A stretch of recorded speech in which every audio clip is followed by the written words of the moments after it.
I hate that music versus Philly, man. I ain't gonna lie. Man, damn, man. Bro. Talk to me, A.M. Cut it off, boss. Man, What you mean? At the beginning of the game, bro. I said it was a win-win situation. If we win and outright beat Philly, good. You beat a division opponent, not rival. Y'all know what time it is. Facts. But then if you lose, you win because you creep up, dog. Man, kill the music, bro. Find another track, dog. We are winning, bro. I'm struggling to celebrate this, though. Bro. Can you give me a second? I can't, bro. It's Philly, bro. It's, even though you right, it's just, it ain't going in. Coach, can you talk me into this? Not letting it, man. It's tough, man. We lose to Philly, man. I mean, there's no win in this, man. There's no win in losing to Philly and getting swept in a season series and getting beat by an average score of 20, 24, 25 points in both games. There's no win in that, man. And you can't tell me no win in that, because when the last time Philly did that to us? Like never. Yeah. I don't even remember them ever beating us this bad. Maybe when the year we went 1-15, but you talking about 30-some years ago. I've never been dominated by Philly like this. You know, it's been years, decades. Yeah.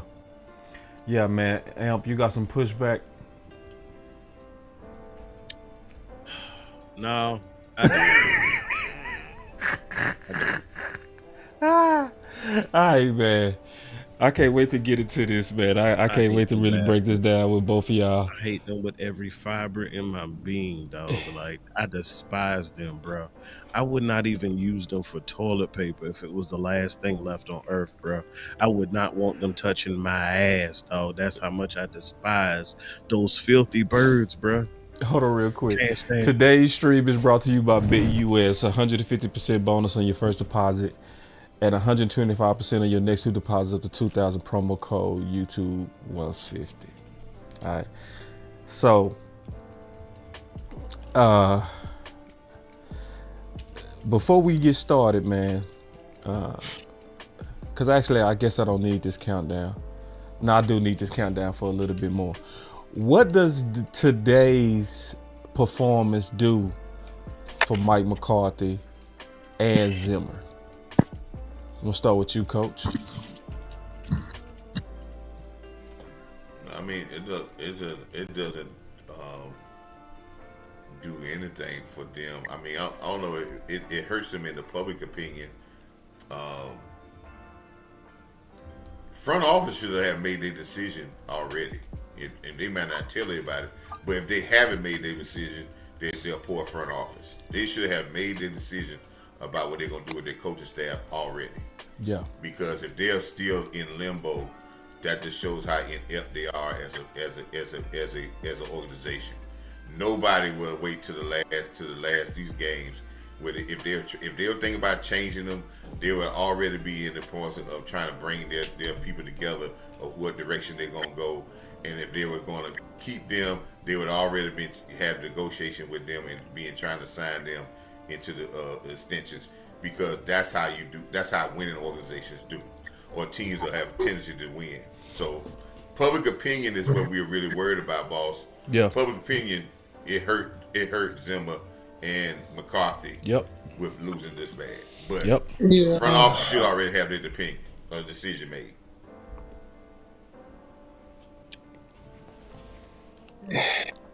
Boss Cowboy, Coach Marv, and so good to see you guys on this lovely holiday season. Good to see you, man. Merry Christmas to you, man. Coming up New Year. Yeah, absolutely, man. The Cowboys get beat down and slapped around and called Susan, man. This was horrible. This was bad. This was embarrassing. I don't care how many games the Eagles won in a row. I don't care about Saquon Barkley. I don't care about bro. We got slapped around, man, and kicked around. We were treated literally, as people say, the red-headed stepchild. We were treated as if we stole money from the front office of the Eagles. We were treated like we were the scum of the earth. Like, we were the gum on the bottom of their shoes, man. We got dogged out in this football game with little resistance. And that hurts Mike McCarthy. That hurts Zimmer. That hurts the respect of the organization, and like everybody making fun of the Cowboys and making them actually like a complete joke. Like, ha ha ha, we just beat you guys like you guys are a JV team. It was horrible, man. And you know what? It was bad, man. And at the end of the day, man, what do you play for? You play for dignity. You play for yourself. You play for your family. You play for a sense of pride. And I didn't see the will, the fight, the want to, the desire. I didn't see any of that in the Cowboys. And that was the most disappointing part about this game. I saw it, but it left the building quickly. Yes. Now, going back to your original question, boss. Yeah. As far as changing my mind, not necessarily, because today, I mean, to OC's point, I mean, you look at the game. Look, this had the feeling of like a college or high school homecoming. You know, they schedule them toward the end of the season. It's a home game.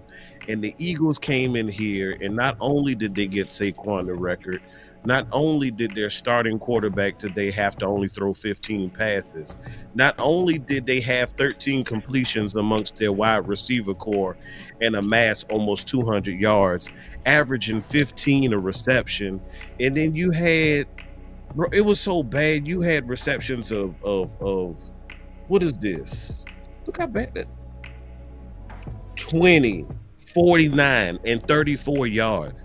That's no way to win, y'all. Like, and then you let Saquon almost get 200 on us. Like, they were able to do everything. And then on top of that, if all of that wasn't good enough for them, they went ahead and secured the division against us today. That is a horrible taste left in your mouth. That's not a way you want to go out. And they danced all over us. Very disappointing. Now, the part that I was I kind of expected that from Mike McCarthy and his offense. To our point, we've said we wanted to see, at the very least, a new play call on next season. But I'm a little disappointed because over the last couple of weeks, my defense has given me hope. And they played with some tenacity early on. We were shutting them down better than the way the game ended. But long story short, this is just it's unacceptable, and this is the nasty taste.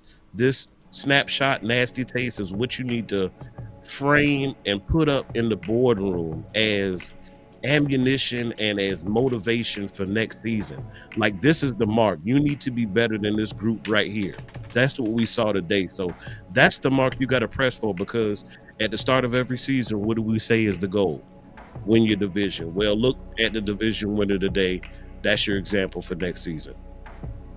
Yeah, and let me circle the block on something just really quick. And when I say fight, and A.M.P, you're right on what you said. I mean, the Eagles broke their will.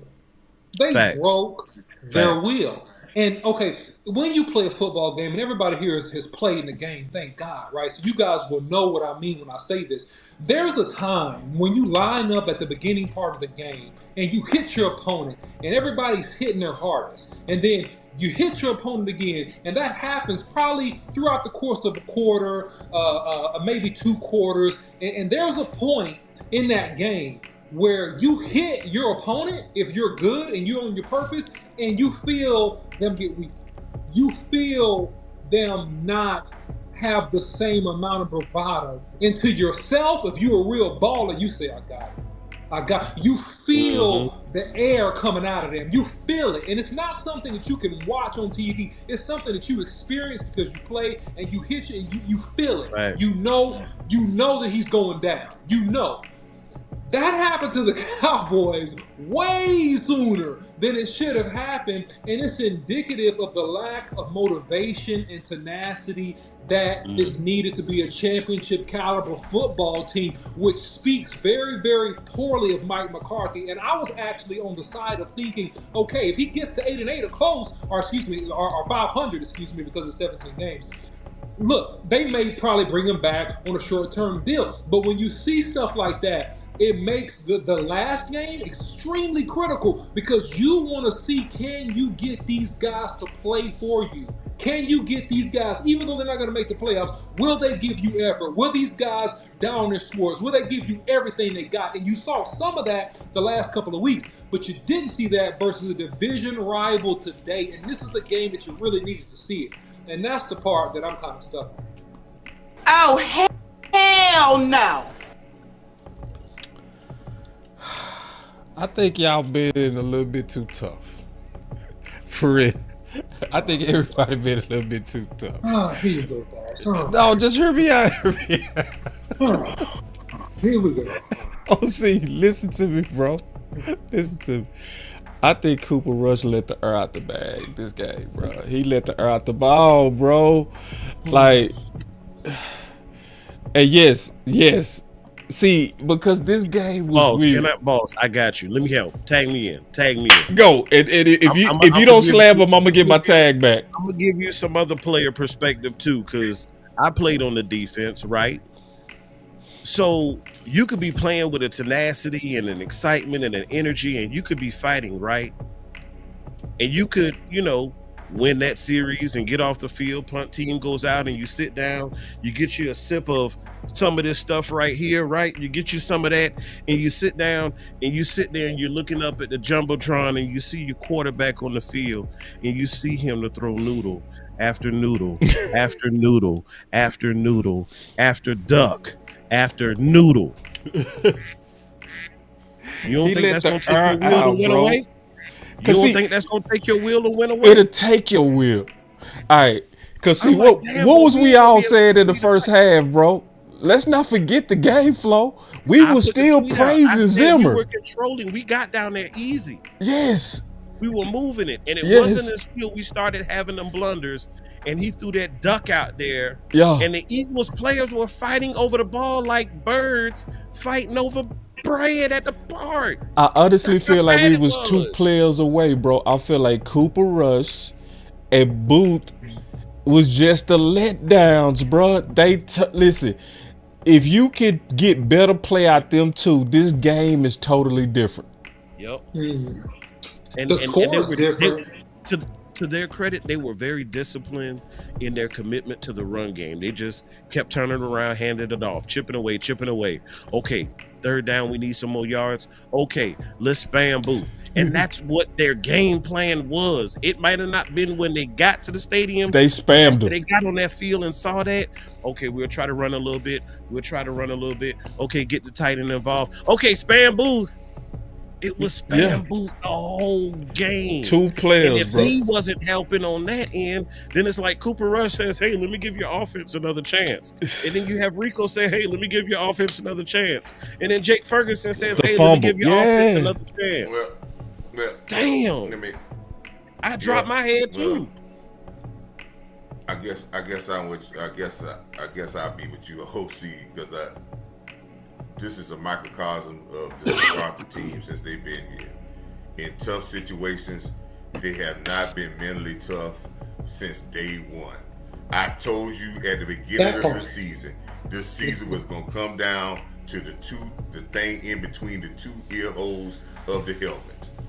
And mentality-wise, toughness-wise, when things get hot or things get adversity, you start to find out what the real toughness of your team is. And this team gets in adversity situations and they don't, and it takes remarkable plays for them to come through. I want y'all to be mindful. In the Redskins game, we got two to a kickoff turnover for touchdowns. That's not something common that happens. So let's don't talk like we were dominating that game. In the last game, we got 2 remarkable plays by 2 players that normally don't happen. The Jordan Lewis interception, I ain't seen that before ever. And the Bland play was a remarkable play by a quarterback.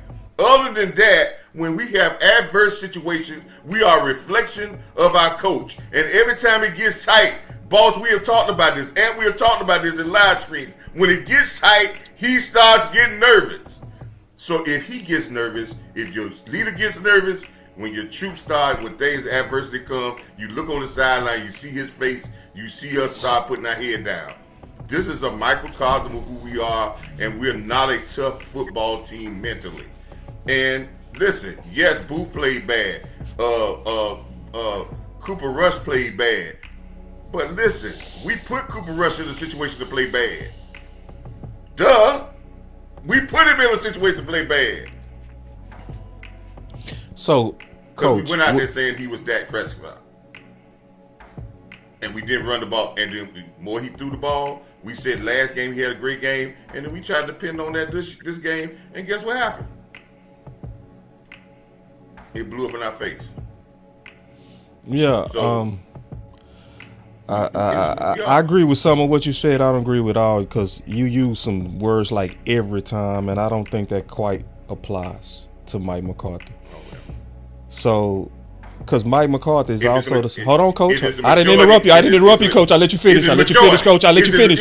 I let you finish, Coach. Let me get my point in. Okay. So, if it was every time. Why is Mike? Because you said every time, Coach. You might have overextended yourself with that. Every time. Because if it was every time, Coach, can I finish, please? What I'm saying? Okay. I didn't interrupt you at all. So, if it was every time, why is Mike McCarthy 12-6 with backup quarterbacks? That is the definition of crisis. If you are 12-6 with backup quarterbacks, to me that says you manage crisis well. Now, do you have some legitimate critiques? Yes, you do. Yeah, I believe that it would have been smarter instead of throwing that slant on 3rd and 3, use Rico. I point at you, Mike McCarthy. Instead of going forward and on 31 on a fade route to Mingo, go ahead and get with Rico or Zeke and try to keep that first down. I blame you for that, Mike McCarthy. But I'm not going to go so far to say every time he faces opposition, he falls. I don't see that at all. But to me, I also got some critiques for Zimmer this game. And y'all know I've been... But can I say something about that? Yeah, sure. I recant that it's every time. Mm-hmm. But it's over 70. It's 70% of the time, and that's good enough for me. You think it's 70? It's 70% of the time. I think it's good enough for me. I think it's a lot of times. Okay, this is the thing I was saying. I'll shut up on this. Mm-hmm. The main issue I have with the Cowboys is that the Cowboys violate man principles. Oh. And this is what I mean. They violate man principles. Anytime the Cowboys, not anytime, a lot of times when the Cowboys are challenged with a strong opponent, they don't fight enough back. It's not about you losing the game.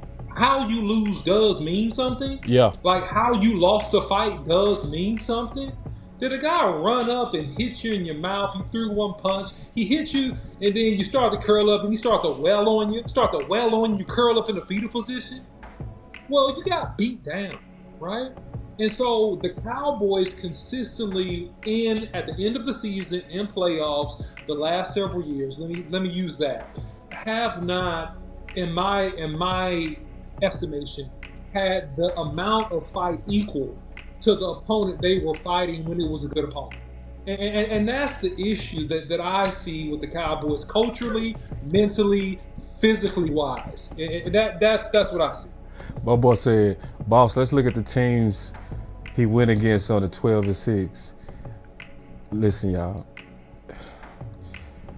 The teams that he went against on that 12-6 was some good teams in there, y'all. Let's not overreach because we mad at Mike McCarthy. Like, I get that he is a F up on certain things, but let's not to where we start making stuff up. So let's just be honest real quick.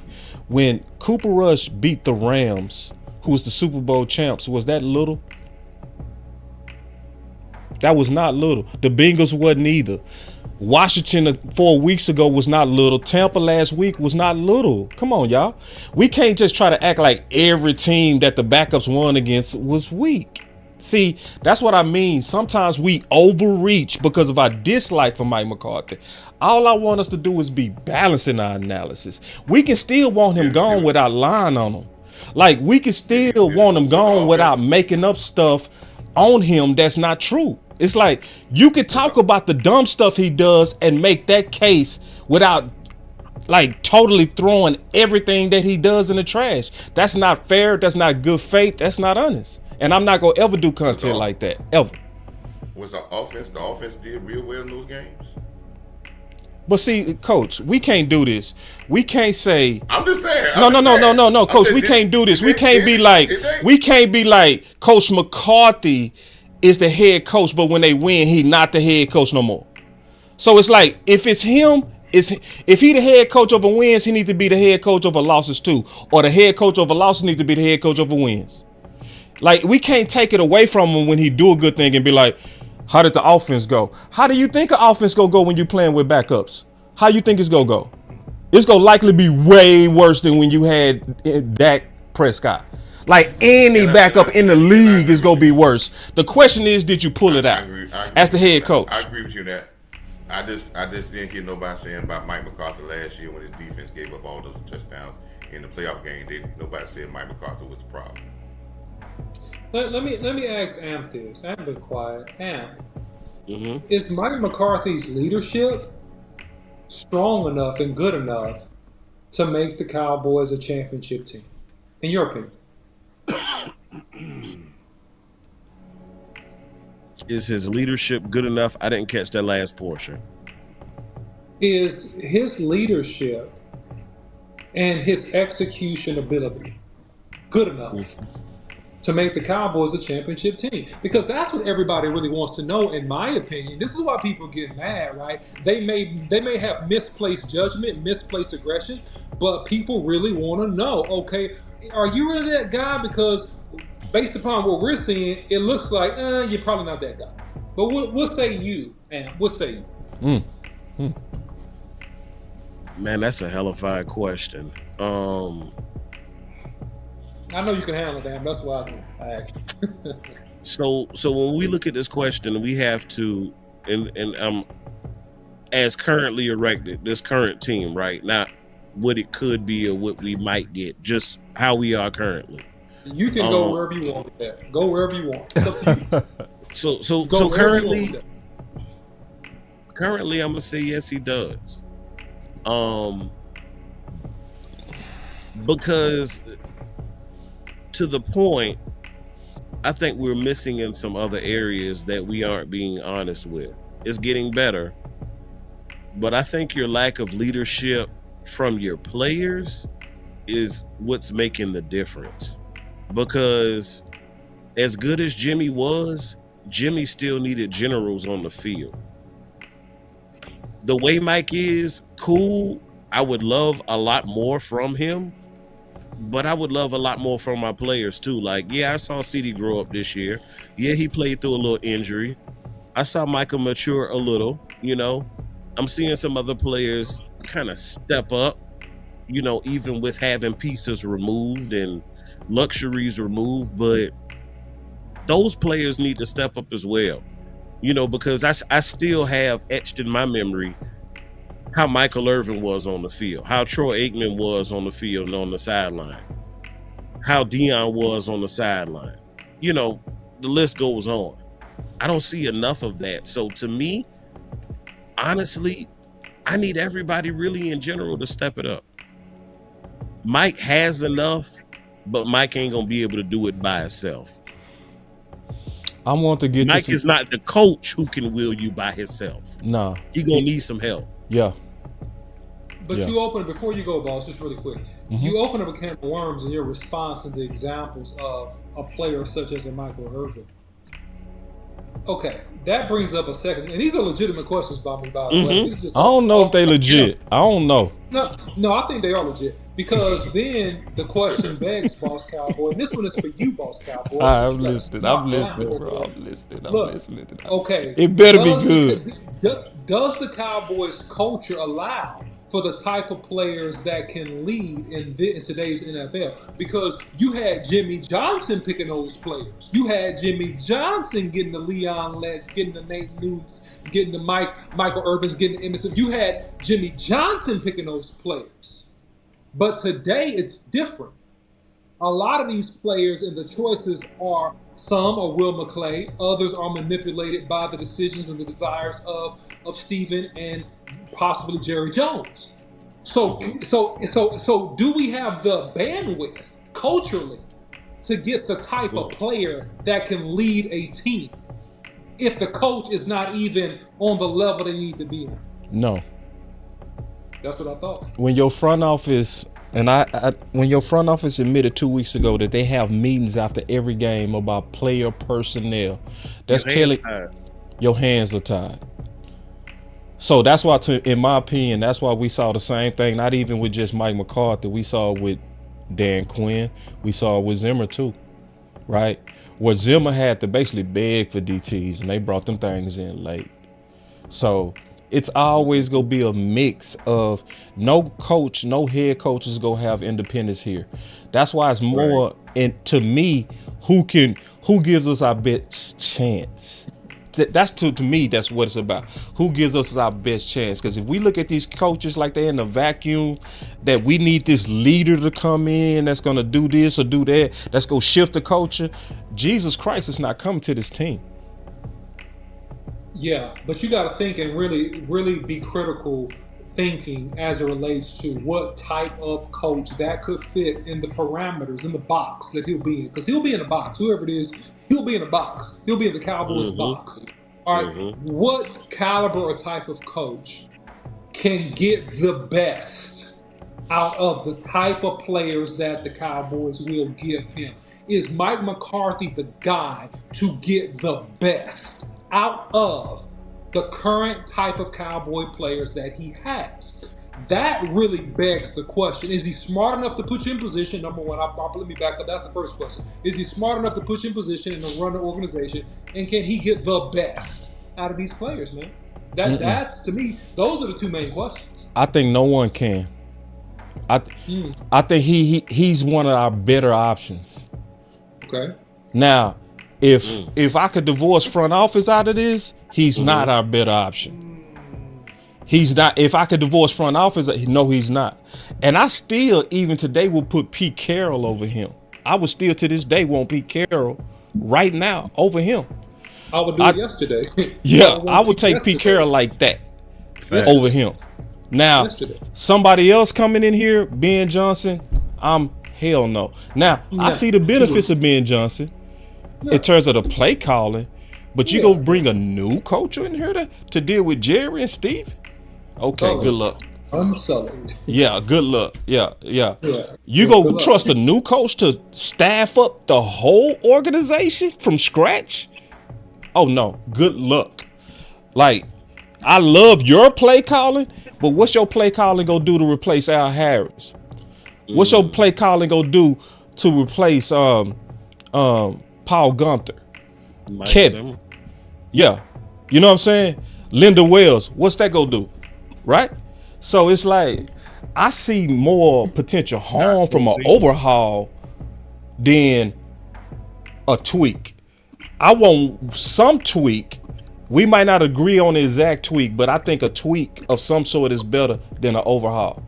And if the plan is overhaul, at this point of the season, I think we need details. I don't want this Madden coach, this where we giving descriptions of what we want, but we not putting no faces by it.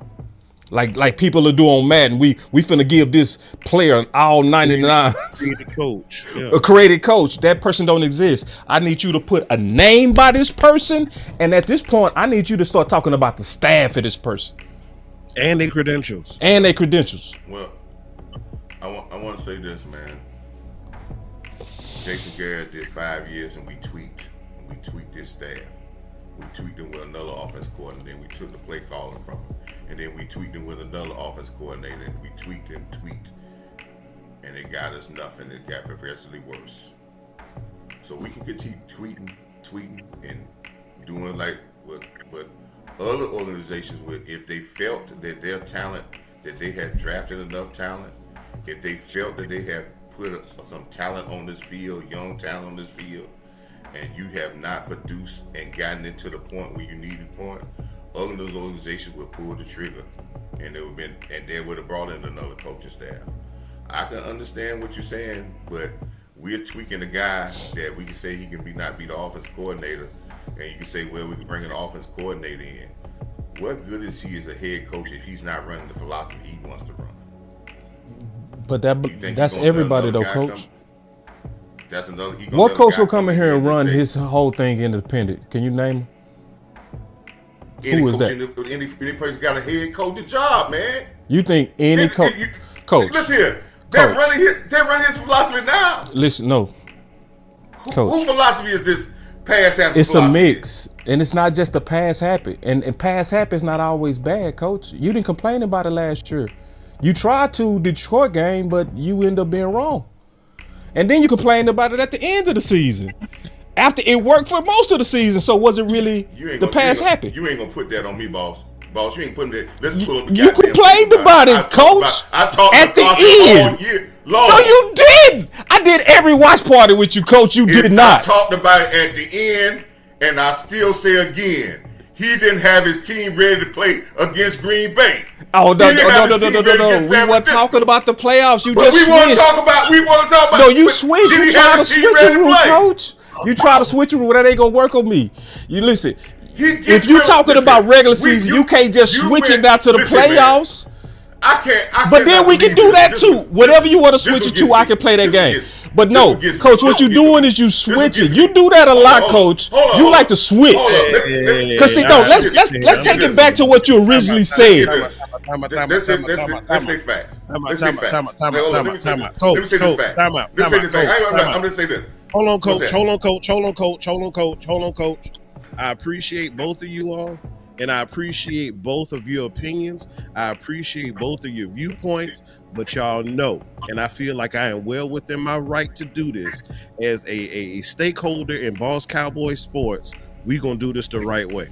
So one at a time. Let's go. Okay, let me say this.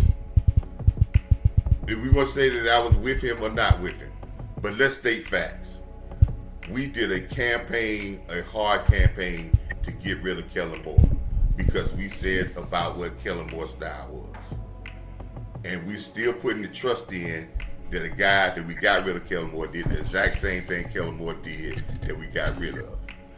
Last year, I might not have said something, but the stats show that we ran the ball 120 sometimes less than we ran with the previous 2 years Kellen Moore was there, and we probably ran it less than we did last year. This year. So this guy lied to us and said this was what we wanted. This is what we were going to change. But we didn't change that because that's what he went. And then I'm watching the Kellen Moore now run the ball 50 times a game. So they allowed McCarthy to do what he wanted to do. This is his team. All right. So your original point that you said. Facts. All right, so see, A.M.P, this ain't me. So when I start talking, I'm not cutting Coach. Did I cut Coach off at all? No, this ain't me. That's Coach doing that. This is not me. So, okay, I'm finna respond to you, Coach. I need to be allowed to respond. All right, because your original thing that you said, Coach, not playoffs, not philosophy of passing versus run. What you originally said is we need a coach that's going to come in here and do his own thing. And I said, who is able to do that here? Nobody's able to do that here. That's my point. So it's like we keep reaching for these standards that's not going to apply here. That's my whole point. So it's like we putting out a face that don't exist. We looking for a savior that's not there. Whoever we talking about need to fit the fact that they're going to be meddled with here. What coach is not going to be meddled with? Can you answer that, Coach? Why? I'm still trying to figure out why you saying this is not McCarthy's style. I didn't ask that question. So I he's said, doing what he wanna coach? do. And I He didn't is even talk doing what about he that. wanna do. I didn't even talk about that. You say what coach? I'm telling you, he's doing what he do. Martin Carter is doing what he want to do. Why That's you yelling, Coach is coach? doing Why what you he wanna yelling at do. me, coach? What I do to you? But you said you've been telling me saying what coach is coming in here. But I'm telling you, Mike McCarthy's doing all he done his whole career, right here. All right. This is what he doing. See, coach, I understand where you coming from because it's obvious that you believe that it's one way to win the Super Bowl, running the ball.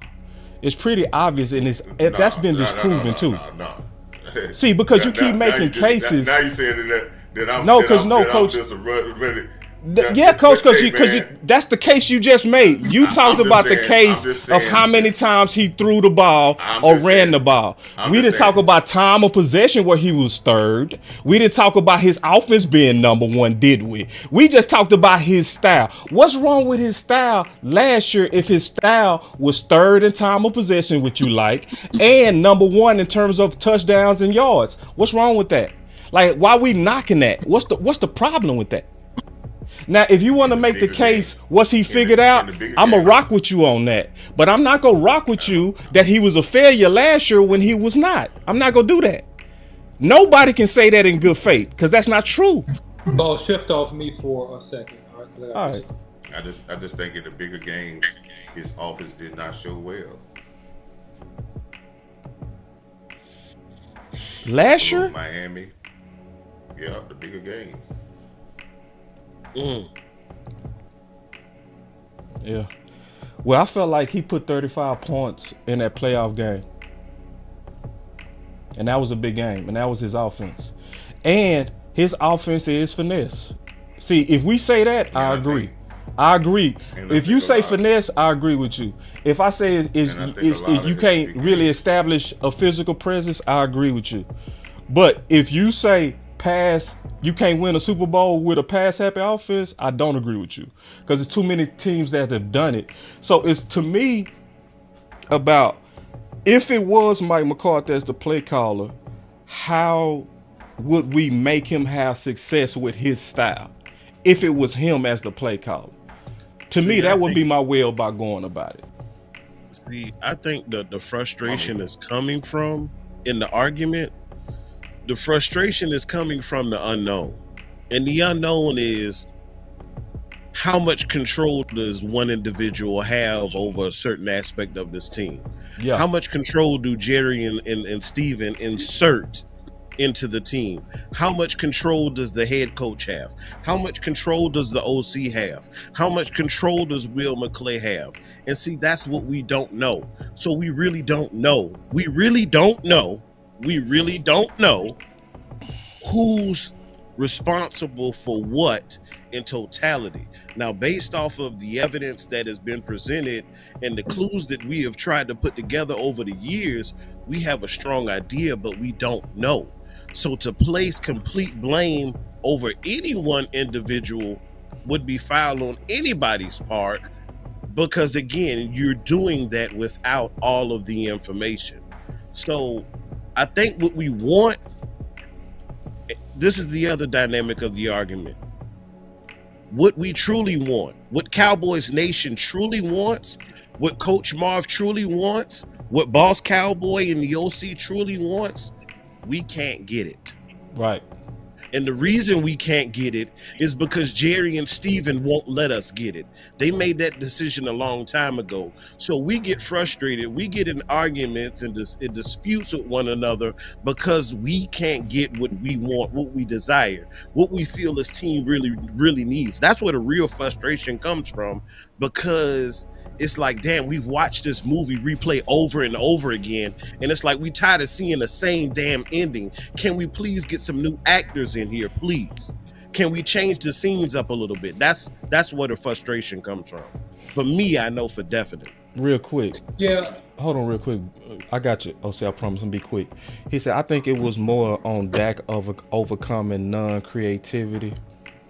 Not last year. So, like, I've heard that rumor, but I also broke this down and I listened to the Jason Garrett interview in detail. What he actually said was, And we got to remember what was going on at the time. We can't forget the context of what was going on. What was going on is, remember, Dak was coming off 17 interceptions. We had a new offense called the Texas Coast, right? We also didn't have a whole bunch of preseason, right? So when we didn't have a lot of preseason reps, they did all the reps in training camp, but they methodically started the offense, which me and the OC debated about governor offense versus spicy Dak. You remember that, OC? Yeah, I do.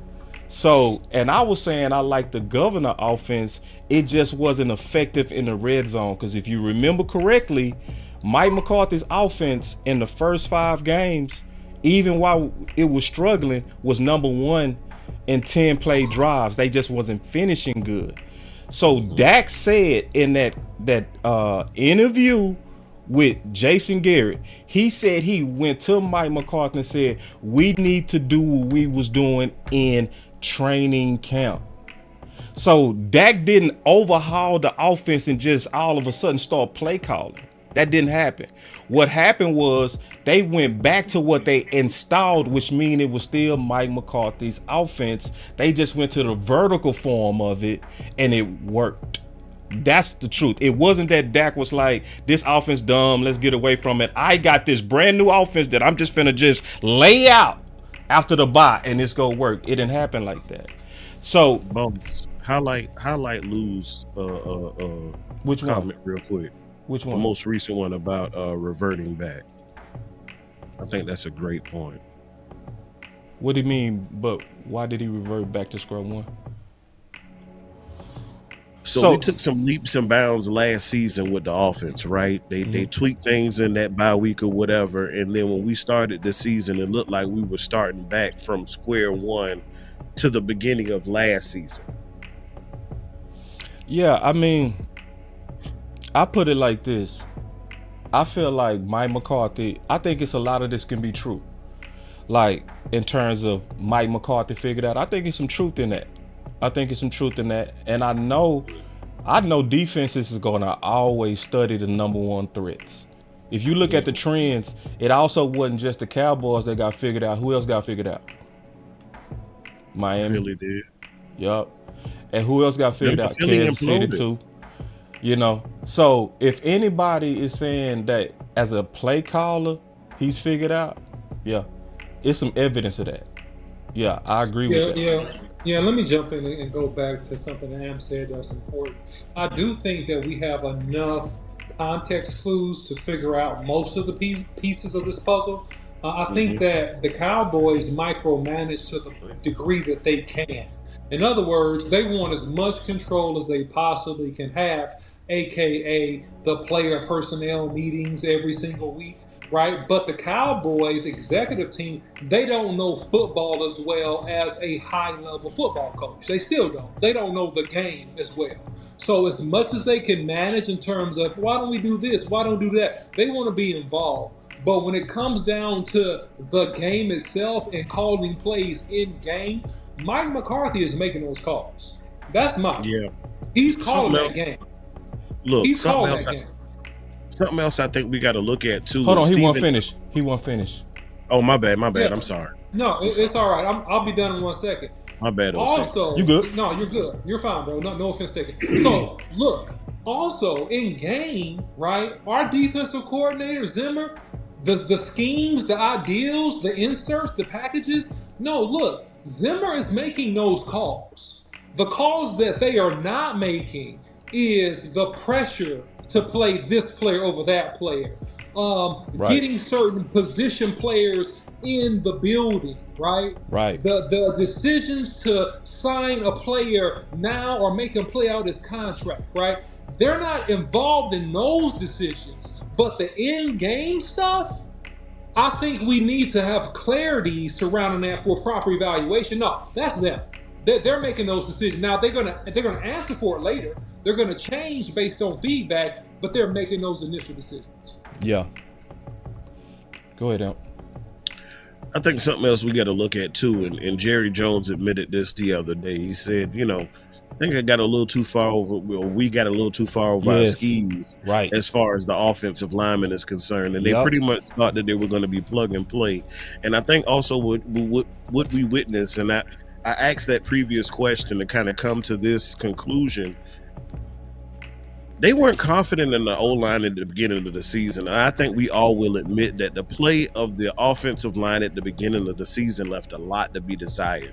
So as the play caller, as the play designer, as the installer, and the caller, how do you call a confident game when you're shaky about your offensive line? Let me kind of piggyback on that point real quick, and I got you, Coach. I got you. I'm gonna just piggyback real quick on what M just said. It's another thing to what M just said too. Because see, Mike Solari took some bullets, didn't he? Over Tyler at left guard, Tyler Guyton and BB. Now, Coach Marv was telling us from the beginning, great insight on this. He said before anybody, he said Awesome Richards gonna have something to say about that left tackle and Chuma. Nobody was saying that. Coach was by himself. It was nobody with Coach on that. He was by himself on that. You know what I'm saying? Yep. He was standing alone on that. But just think about it. If you and Coach Marv and Mike Solari was the people saying that left tackle go probably be shaky a little bit. It could be. Keep your eye on it. You know what I'm saying? Keep your eye on it. But then you got Jerry and Steven out there who declared Tyler Guyton and Cooper Beebe will start. But then they say after the whole damage is done and we now game 16, I think we made a mistake. But whose name and reputation was damaged? Mike Solari. Go ahead, Coach. I heard the statement that Jerry said. Now let me clarify what Jerry said. Jerry don't know nothing. He only thing he's saying to, and see, this would kill a lot of people and that's why I don't listen to Jerry and Steven. Because what he's saying is what he got in the meetings from coaches. He ain't coming up with it himself. He asked them, they tell him, then he come out and say something to make himself sound like he's such a football guy. Right? But it goes back what Boss said in the game today. That they came out and utilized these young linemen in the wrong way to get them acclimated into the game, where they should have been leaning on the run game and getting them better into the game, which helps Steele get better in the game. When we start running the ball more, Steele pass blocking wasn't the issue anymore, was it? Right. But when we start running the ball more, getting Cooper Rush hit was not an issue. Right. How many times you seen Cooper Rush get sacked? So when we start getting a physical presence and having physicality to it, the linemen, BB and Tyler Guyton, maybe not look as great, but they look better. That goes into malpractice of your coordinator who didn't get these guys in the best place where they could have gotten better. So what you do as a coach is, when I didn't do the job of calling plays to get them signed, know what I say? Well, maybe we should have, stopped it. They didn't play as well, and we should have, maybe did something different because they kind of let us down. No, you let us down. You let us down on how you instructed and get them in the game. So you cover your butt to say that, and then Jerry runs back and says what you said. That's just how it went. Because Jerry don't know about Jerry been practicing. He's like, okay, that's what we think. Okay, and then he goes and tells everybody. It's like he's some football guy, like he out there training somebody. Man. Hey, so check this out. I wanted to go back to the game real quick. And before I go back to the game, I want to say something that's very important. People got to be comfortable with debate, right? Some people might have got uncomfortable with Coach Marv and I going back. That's very healthy and very necessary. I'm going to just say that. You always want that between two people that want to win, because at the end of this, both of us, I know this hands down, want a championship. I fight everybody on this panel. It's part of it. But it's the part of, to me, what make this panel great. Everybody independent. Ain't nobody fed what to say. Everybody got their own mind. So, but it's one of those things at the end of all of this, whether you agree with me, agree with Coach, agree with OC, agree with A.M.P, I guarantee this whole panel got one heartbeat on trying to win this thing. I guarantee you that. So I just wanted to say that because debate is healthy, and I welcome it and I love it. You know what I'm saying? It's, to me, and I feel like for the most part we do it in the right spirit. You know, like for real, we're not toxic. We don't trip. Like, you know what I mean? We talked over each other a little bit, but that was about it. So, Can I say something, boss? I was about to grab my damn whistle. Hold on, let me say something, man. Listen, man, I've been coaching for a long time, and if you was in some coaching meetings, right, or some meetings with our athletic director, yeah, there was been more debates and hype and arguments than the Tell him, coach. Tell him. If you ain't got no, and this is the main thing that I say that just why I have a problem with McCarthy. Yeah. If you ain't got the ability to stand on your what you think will win in behind those doors and have those arguments and not worry about it and let your butt your rocks hang, yeah, and you just gonna take it, then I need somebody who got those balls to do that behind the scenes. It ain't got to be in front of the camera, but they got to be behind the scenes, and they can't be no guy say, well, whatever you say. That's like that's not a winning philosophy. That's like Averill. When you look at the history of Averill, what you want is in Averill. Because I need somebody to have that wall to do that. Because Averill, that's one of the reasons why they said that they didn't like him at Tennessee. They said he was a little bit too intimidating to front office.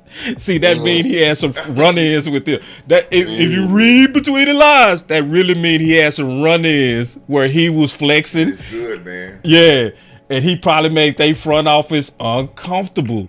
Just man, keep that man it went to Joe Clark office and flipped the table. That's what happened. Feeling. Yeah, right. It's too comfortable in Dallas, man. We done got too comfortable with losing, man. We done got too comfortable to the norm. We need somebody that's gonna come in here to be uncomfortable. And listen, if it's a fire starter, listen, man, listen here. And I always keep telling people, say, man, when they was like, well, the Jones is going, what they'll do is fire. If they fire you, you got the perfect excuse in the world. Because the only thing you got to do is go in the press conference and say, yeah, man, y'all know how the Joneses are. And guess what? Everybody agree with you. Yeah. But you got to stand by. I need somebody to stand behind that wall, maybe not in front of that camera, but I need somebody to go get some conflict and to say, hey, I got to stand on what I believe to win. If you make me stand on something I don't believe to win, if we lose, how am I going to feel as a man? Yeah. And see, Coach. Well, let me see what's up real quick, boss. Yeah, you got it. There's two main things at play here. On one side, it is the Joneses' fault. Because the Joneses will sabotage a good coach and a good plan with personnel decisions based upon salary cap and their preference. They'll mess you up with some people that shouldn't be there, or some people that they're gonna push for and lobby for you to play that really shouldn't be in there. On the other side of it, I see is that it's Mike McCarthy because, and we talked about this a lot ad nauseum, and you guys were all right about this. All three of y'all were really right about this. The lack of commitment initially in the season to run the football definitely hurt the development of your young rookie linemen. Sure did. It hurt their development, man. Yep. Because what you're doing is you're taking a 21-year-old dude. Okay, imagine this. You're taking a 21-year-old dude that used to seeing college-level pass rushers, and you putting him on an NFL field versus 27, 28, 29, 30-year-old dudes that pass rush for a living and have had at least 2 NFL contracts. It's just tough. It's going to be tough. And I said this even about our first-round draft pick. I even said about Tyler Guy, I said, look, he's going to need some time to develop, man. He's going to take his ups and downs. He's not going to be a one-hit wonder, instant wonder. The main difference between him and Tyler Smith, and this is, I'm going to give some free game away today. I'm in a giving mood and giving spirit. I'm going to give y'all a little game. One of the biggest things you need to look at, if you're looking at plug-and-play offensive linemen, outside of their feet is their strength level. Do they have NFL strength level? So the biggest thing that helped Tyler Smith his rookie year is he already had grown man strength. He already had back-breaking strength. He already had real power. When he stepped on the field, he had real power. Tyler Guyton is a guy that he got to get stronger. Tyler Guyton has a good frame but a bad foundation. He don't got the power. He don't have the stick-to-itiveness, physicality to win some of these battles, man. And that's why he gets beat and he gets bent in at the top of pass rushes. People shed him off of run blocks, make tackles, stuff like that. So I see it's both sides of this thing, but at the end of the day, the top of this thing is leadership. And it's the philosophy that your front office wants to have, because the team that we just played, you can tell their philosophy. What is their philosophy? Year in and year out, they want to be physical. They like big, tough dudes. And guess what? And it's the Eagles. This is our division foe. They end up getting big, tough dudes all the time. Look at the 49ers. They end up getting tough, physical, fast players all the time. Because as a leadership from the top, that's their philosophy. I promised it was gonna be 20 minutes. That's why I just chuckled a few minutes ago. It's way past 20 minutes, and we still really kind of dealing with the first topic. We ain't even got to the other stuff. I want to be fair to the panel. If anybody got to exit, I'm Gucci. Okay, if you could hang, that's cool too. I just want to be fair to y'all and keep my promise, because Coach Marv works, A.M.P works. He got, and the OC got 40 jobs. So if y'all can hang for a little bit, I'm almost to my next couple of points I want to get to. If y'all can hang, real quick, this stream, this post game is brought to you by BetUS. 150% bonus on your first 2 deposits, 125% on your next 2 deposits, up to 2,000. Promo code YouTube 150. Ooh, I could take this show so many directions. Woo! Cause y'all got me going. All right, let me. So before you Man, pivot, see, that's what be prolonging it. That's every time I try to go to the next topic, that's what prolonged the show right there. What do y'all say before you go to the? Go ahead, Al. Go. We gonna make it. We gonna make it a marathon. I got one more pushback, Coach. And I know you said, with the Garrett era, we did the tweaking and all that. Let me ask you this: what happened when we tore it up and got Bill Parcells in here?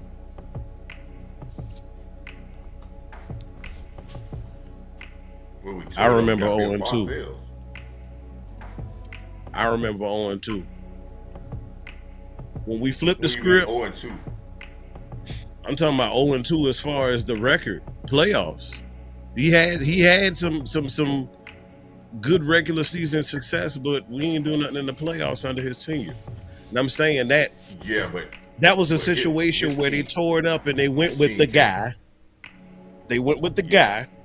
And we flipped everything, and then we still had the same result. So I'm like, right. Listen, do you remember when Parcells came in? How bad the cover was? It was. It was totally bad.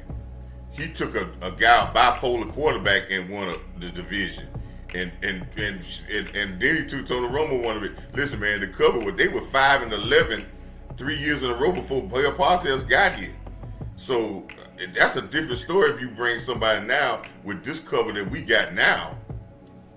I just think this is the same scenario of, and I said this last week, I think this is the same scenario as, and Tony Dungy was a leader of me. I just think it needs a new voice to make these guys team. I think it's the same situation as Tampa Bay was at the crest, and they brought in John Gruden, and next thing they know, they went over the top. I'm gonna say something before I move to my next topic. I ain't gonna let none of y'all interrupt me no more. Okay. For real. All right. This is my concern for the Weber types. It's not Weber. It's front office that scared me about Weber. It's not Weber. If it was, I'm afraid that Weber would get ran off by front office quick. You know what I mean? That's my concern. Is we don't like that kind of coaching here. Yeah. You don't do that like around these parts, boy. You listen to us, boy. Yeah. We pay the bills, boy. And then where they start sabotage, they can start sabotaging them too, bro. Like for real. So it's not Weber. I want y'all to fully understand what I'm saying. I don't disagree with Coach on like 80% of what he's saying, 90% of what he's saying. It's when I add front office to that Kool-Aid, I'll be like, that shit gonna be like oil and water. This man was crazy enough to fire Jimmy Johnson for speaking up. Well, Jimmy Johnson did get disrespectful. I ain't gonna lie. I agree with that too. He went too hard. He went way. He did go too hard. I agree. That's balanced. That's fair. I will say this, boss, and and this is the God's on the truth here. If you are right that they would start sabotaging, then we might well pack it up, fellas. If that's the mentality, we're not going to ever win a Super Bowl here in Dallas.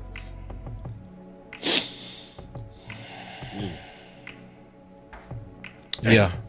If they gonna go the far of sabotage somebody doing something that's winning because they won their way, then you're right. There is no hope. Yeah, and see, I can see them doing it because they sabotage themselves now. They do. So Can it's we just. address the elephant in the room just really quick, boss? Just this one big elephant. See, I knew what y'all was gonna do it. I knew it. One big elephant. It's just one man. It's just massive. This is good TV. Look, y'all know the problem, right? Do y'all know the real problem? I'll summarize it. I'm listening. The Cowboys don't really care about winning the Super Bowl. Yeah. The Cowboys don't really care. They don't really care about winning the Super Bowl. I mean, it will be nice, but it's not priority number one. The Cowboys don't care. Being the most popular and profitable franchise is the second goal. Right. That's the second goal, okay? Winning the Super Bowl is the first goal. That's the first goal. That's true. That's the issue with the Cowboys. Let me get to these next topics. And they're going to be quick. Let's rapid fire these. All right. Special shout out to the young bull, man. Mm-hmm. I think, we obviously, talked about a lot of negative. He's a definite positive. To step up in a way, this literally happened. I was typing on Twitter that Louisville has stepped up in replace of Overshawn. And Coach Marv said at the exact same time. At the same damn time. To the point I had to show it. Yeah. That is so exceptional, especially at the level Overshawn was playing. Yeah. So I want to just all of us to talk about the future with some of these young guys and what this whole process could be doing. We could be quick on this. Let's go around the circle. I got one more topic after this, and then we'll give our final words, and we'll get up out of here. So let's start with you, Coach. What's your thoughts? Man, I think Louisville is exactly what Zimmer liked about Louisville. He had a fondness of Louisville doing minicamp. They had a fondness for Louisville at the beginning of the season, but they tried him out, but they know that he had to get his sea legs on him and learn a little bit, so they had to bring him along slowly. But they say his smartness and his aggressiveness is what they draft. And like I said, man, this organization does a good job of getting raw pieces in here that can play football, undrafted free agent as well as draft picks, man. But I think the guys that they got on the defense, the young guys, Louisville as well as number 94, plays very well. Maybe not off the field, but the stuff I see from him, technique-wise and wise, is very good. And I think we got very good. But we need to keep building on that because the only going to defense, two or three guys getting paid, and everybody else is going to have to keep 4 years and out and replace. So,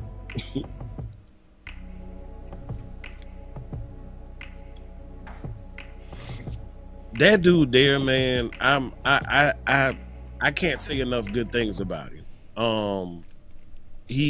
When you look at him, he is, for the most part, he's where he's supposed to be. That's the biggest thing. Because last year, y'all know, A.M.P was losing his mind with linebackers being where they're supposed to be. Hey, we laughed about it, but I told y'all, two men are not supposed to be in the same hole at the same time. So the fact that he's where he's supposed to be, he gets there quickly, and when he arrives at the scene, he arrives violently. That's the kind of individual I want to see as a linebacker for my team. That's the type of individual, to me, who is worthy enough of sporting that green dot. And to a point, he almost makes you miss not even miss Overshown. Right. Like he didn't miss a beat. Like he was Kendrick's counterpart the entire game.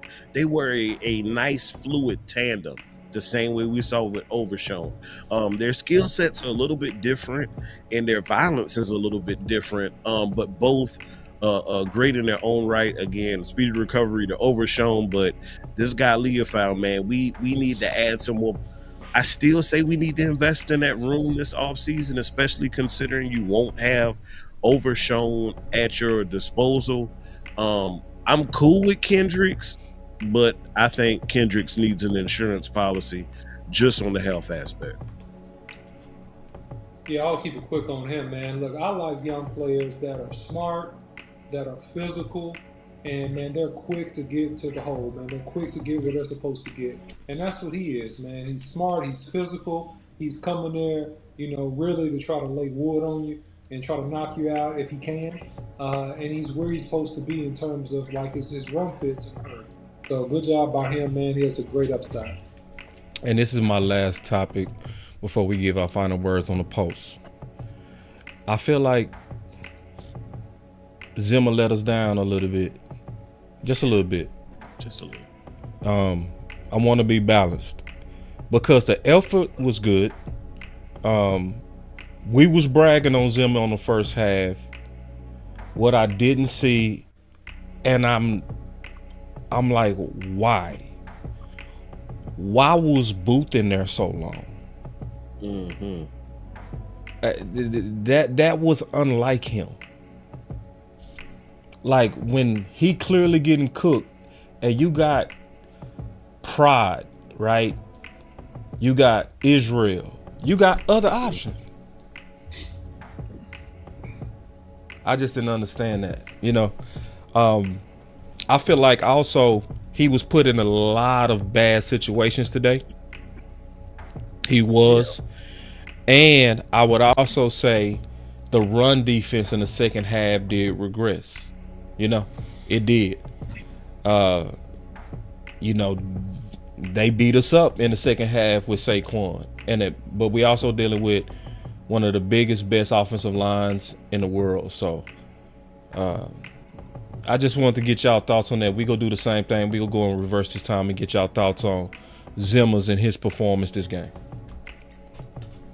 Yeah, I think that Coach Zimmer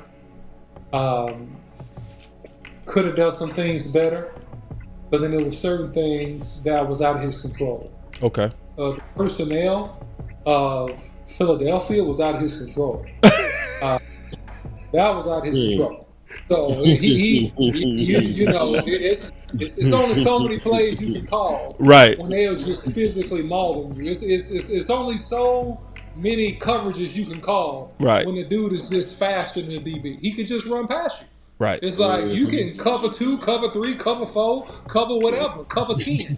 Like the dude he just outrunning you, man. Yeah. And this is a part of That's what real. Mike Zimmer was facing today, man. He was facing just a very, very good roster. He was facing the best offensive line in the NFL. And I watch a lot of offensive line tape. They are the best unit. Right. They are the best unit in the league. They consistently beat you up. They consistently break defensive linemen and inside linebackers to their will. And the Cowboys were no different. So the Cowboys didn't have the personnel, right, to beat them. Now, Zimmer could have, run blitz some more. He could have, ran 5 or 6 down linemen. He could have Sam fired strategically, right, to maybe give them a chance. But he also could have gave up 55 points instead of 41. Right? Because if they catch some of that stuff and they burn over your blitz beaters, then now you're giving up more points. So yeah, he could have done some stuff better, but it wasn't nothing he could do about that roster. Saquon is good, but that offensive line is great, and that was the difference in the game. Yeah. It bodies, you need them, and he didn't have them. I would have liked to see some different things, but the OC point, like you said, you overcompensate in one area to cover an issue, and then you vacate another area. Now you cause another issue. So you would have been susceptible to them throwing it over your head at that point. Yeah, I was a little disappointed in my defense. Some of the things that he has been doing over the last couple of weeks, we've been kind of able to get away with, or he's been able to get away with, because there weren't necessary threats offensively like the Philadelphia Eagles had at their disposal. Also, the things that we were doing the last couple of weeks, we were able to do because you had secure cornerback play that kind of helped you. So as a result, he was able to gamble a little bit more. So I'm disappointed in Zim, but I'm also doing it in a measured fashion. Yeah, just keeping it real on him. Coach, I think it was well, maybe a little bit. Zim didn't have his, the defense to say they didn't have their best game, but they really gave up 35 points in this game. One was a pick 6 out of 41. Yeah. And then we had a turnover in our possession when the tight end fumbled the ball with a short field. So right. I think at the end they gave up a lot of big plays at the end because they were consistent with the run game. And then the dam started to open up. When you're consistent at the run game and then you get more plays, I think in the second half we didn't have the ball. I think they dominated time possession in the second half because we couldn't really move the ball. If you look at 7 points, we only moved the ball that one drive, and then after that we didn't move the ball at all really. And they just and when you're consistent with the run game with that big offensive line and you keep pounding it at you, and then with the play action pass, it wore our defense down to a point where the dam started to break, and we gave us some big plays down the end. So I don't say the defense played as bad, considering that your offense did not help control the game a little bit better. And then we gave those turnovers that gave them more plays to run against us. So so this defense could have, if they were really playing bad, they could have gave up. Saquon could have broke the record today, but it took a couple of big runs at the end for him to get his 2,000 yards. He didn't get it with just 5 or 6 yards carry. He got it because he had 2 runs over 30 yards, and that's how he got it. Yeah. So other than that, we was keeping him in check, and we were keeping their passing game in check. Brown only got a catch at the end, and I think Devontae Smith got a catch, a slant pass. So I think the defense played well, but again, there was some bad plays. But I think Zimba's still teaching. He's still teaching his team. He's still teaching his defense. And to win games against good teams, you need the offense and defense to play consistent level to win. So at this point, boss, before you go, can I say one quick thing? Sorry, just one super quick thing. I did forget to shout out somebody that I was worried about, who showed tremendous resilience, tremendous toughness. Is really playing like a big boy, and really, the best is yet to come. I would say 2 years from now, in terms of what he can do pass rush wise and continue to improve in the run game. Mozzie Smith is playing tough, man. He's playing strong in them gaps. He was the reason why they did not score on that first QB sneak on the goal line. And man, he's in there fighting, man. So I want to shout him out for his development and for him being much improved. Man, that's a good one. I'm glad you stopped me. That's dope. That's a real good one. He took a lot of heat, man. You know what I'm saying? And he deserved credit. And I agree with you. He playing much better, bro. And then for him to be like this in year 2, I'm excited about his year 3. Mozzie Smith, boss, I know you do a lot of college work, right? Yes, sir. You did work on Mozzie Smith. You did work on Jalen Tolbert. Both of them in college they didn't have real good freshman years. In their second year they got better, and their third year they were drafted. They got in the position to be drafted. Those guys are probably guys that they are slow starters when they get to different levels, but they get better and better as they go. That's how they did in college, and they're doing the exact same thing in the NFL. Exact same pattern. He fought to the end too. I noticed that about Mozzie. Even when the score was out of hand, he was out there still scrapping, still fighting. You know. So for real, I want to throw a comp out there before I get my final word. I feel like he could be Payne when he fully mature. Agree.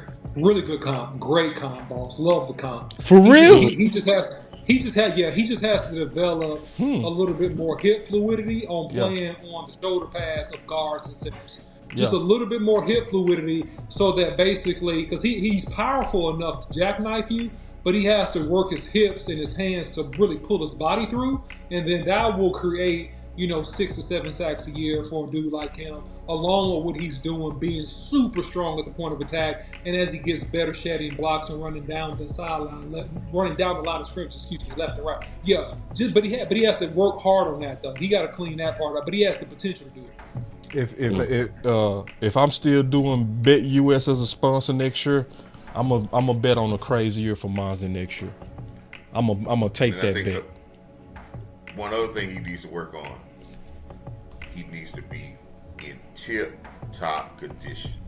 He cannot spend half of the year talking about I need to get in shape. He does not come out of training camp not being in tip-top shape. He cannot even come into training camp not being in shape. He's finding out as he got in shape better this year, his play got better, but that still puts you behind.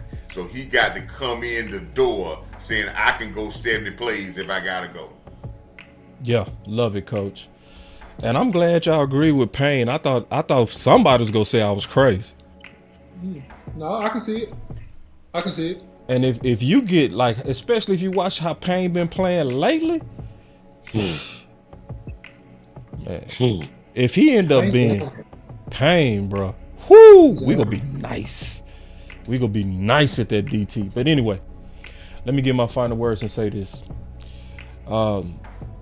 I warned that it was going to be up and down, right? It was going to be wins and losses at the end. What people go remember about all these coaches, literally, is how they finish. So we coming to the end.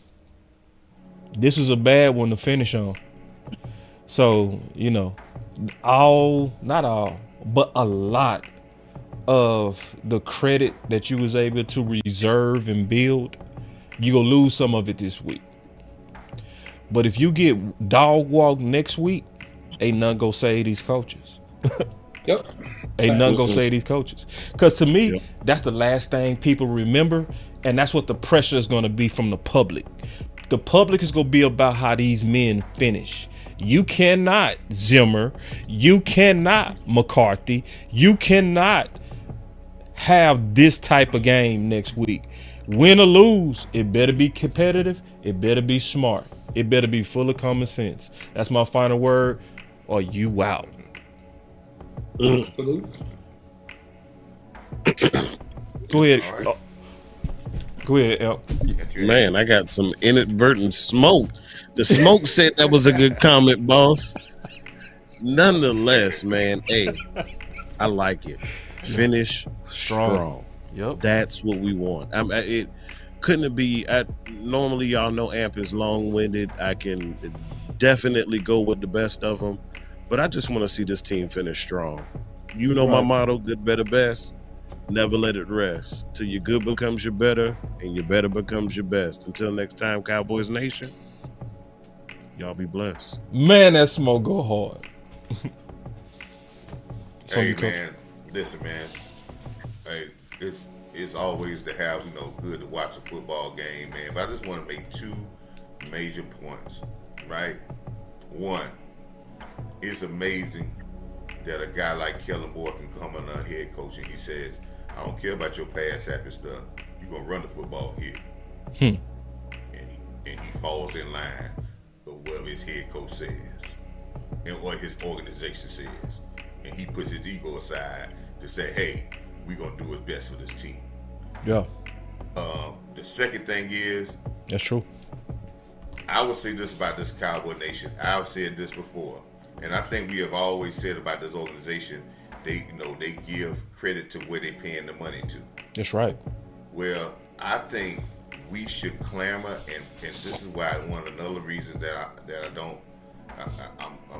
kind of out on this coaching staff.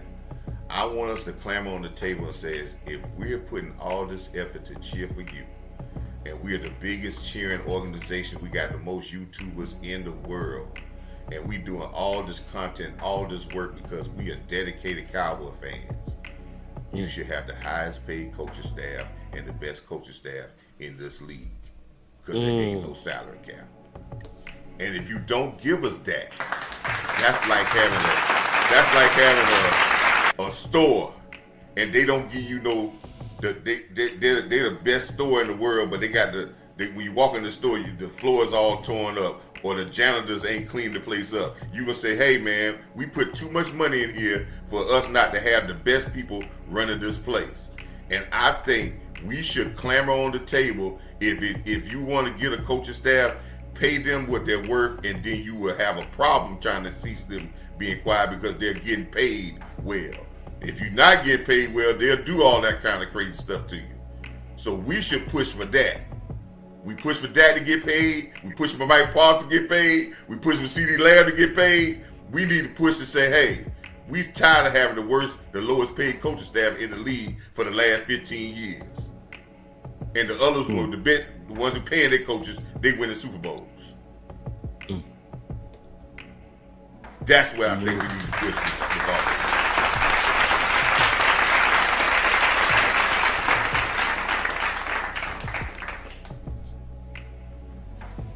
So listen, man, at the end of the day, the Cowboys got decisions to make, and the Cowboys have to decide, do they want to be average or do they want to be great?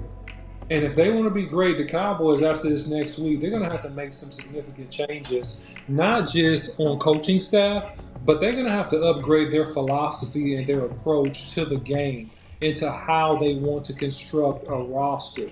And I think if the Cowboys do those things, hey, we'll be back in the playoffs next year. We'll be more competitive. Man, also, don't forget to follow all these channels here, man, at A.M.P Sports, also Boss Cowboy Sports, Coach Marv, and the OC100 on X, all right? So that's my final word, man. Salute. Today's stream was brought to you by BetUS, where you can receive 150% bonus on your first deposit and 125% on your next two deposits up to 2,000. Promo code YouTube150. That's the post game. We got one more. Executives, let's finish strong. I already know this panel is gonna finish strong. Peace. Peace. Great show, fellas. Great show. Loved it. Great show.